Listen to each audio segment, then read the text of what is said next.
Hello, this is that creepy bald guy, and I'm here to welcome you to another episode of Critiquing the Critics. Which is ironic because, technically, most of the people I review don't really qualify as critics.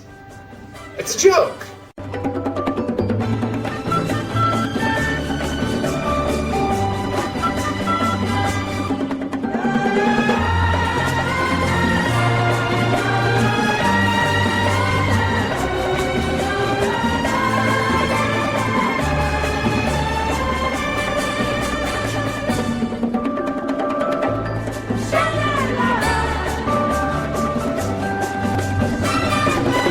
I finally got to use my opening theme song again.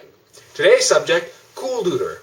I wish to apologize in advance because my review of Coolduder is going to sound more like a rant about vlogs, because that's pretty much what this is. Now, I'm someone who indulges myself by creating vlogs too, so I can't blame anybody for getting in front of a camera and expressing themselves, but I find vlogs to be rather boring, so keep that in mind.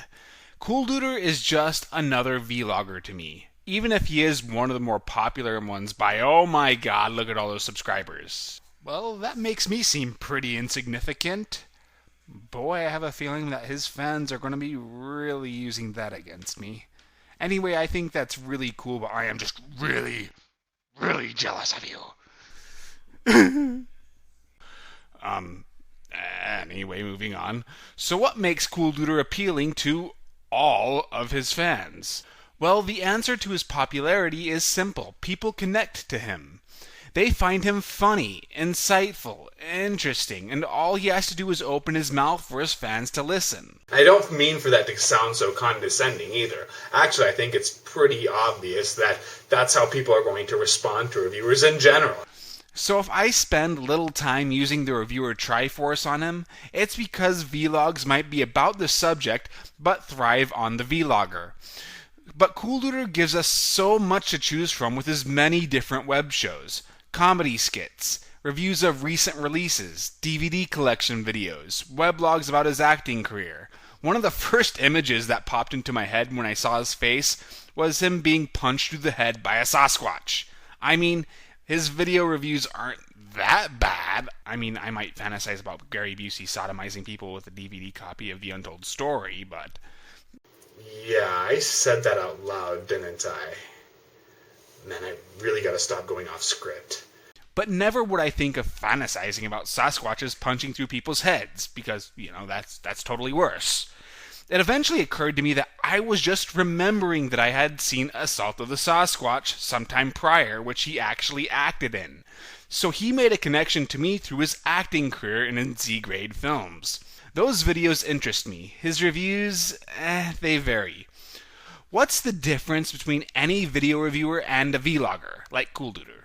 With most reviewers, it comes down to liking the reviewer in general, so aren't I being a little redundant here?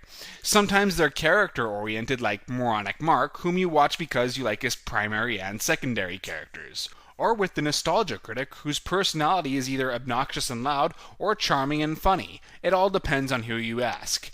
But those two have time to prepare, so even if their enthusiasm ends up being faked, the professionalism shows. With a vlogger, it's generally on the fly. There is no scripting, there is no editing, and your energy and coherency is bound to be erratic. One of the biggest faults of vlogging is that they're inconsistent. Take information, for example. Sometimes Coolduder is sharp with his criticisms, executing the review in a highly organized, intriguing, and insightful manner. Other times his points are jumbled, his information is confused, and it's clear he has little to nothing to say on the subject. It depends on the movie or DVD or whatever he's talking about.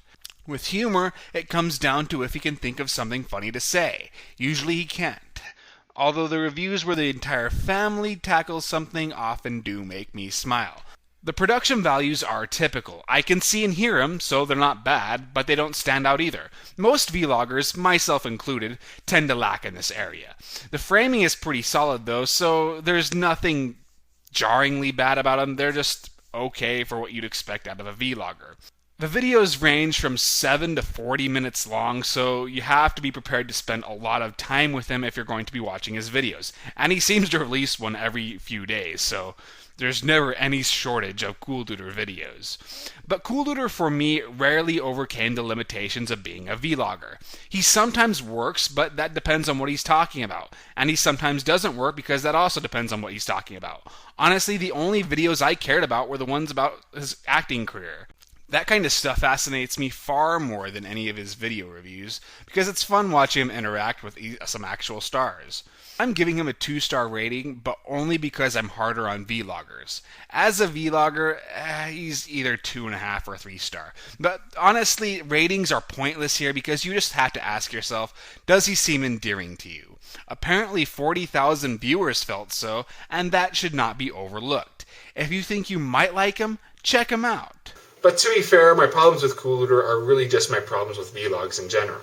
If you'd like to watch his videos, just check the links in my description. My name is Marshall Har, and I'm here to tell you that those who cannot do, critique.